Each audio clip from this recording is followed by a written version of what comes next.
Well, so far it's been a thrill to hear the orchestra play in rehearsal.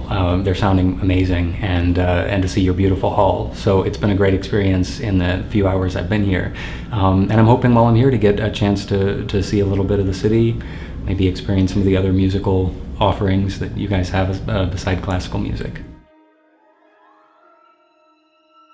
Sure. Well, that's also been just an amazing highlight of my career so far, and the fact that he's been willing to take on the music of a young composer and really champion it all around the country has been just wonderful for me. And he's great to work with. He's matter of fact and practical, but has this just depth of musicality and wonderful approach with the orchestra. Yeah, I started composing, I think, from a young age. Just I would get bored in orchestra, and I would start playing around. And my teacher, to her credit, didn't yell at me, or I wasn't in trouble. But she would say, "Well, why don't you write those things down?" And I never even knew you could do that, really. So that kind of began a long process of just being fascinated with the whole thing.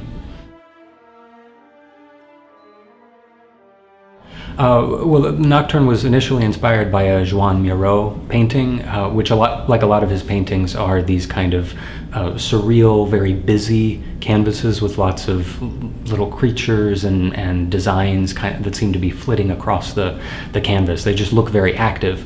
And I saw this painting that is very much in his style. I was familiar with it, but the title is what kind of struck me, and it was called Nocturne.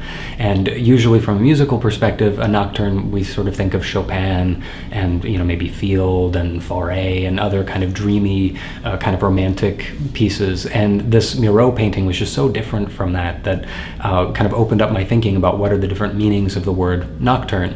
And just in music, you've got actually quite a wide range when you start to think about it, that aside from just the Chopin music, there's Debussy. Some of them are dreamy, but there's also a festival movement in his orchestral nocturnes.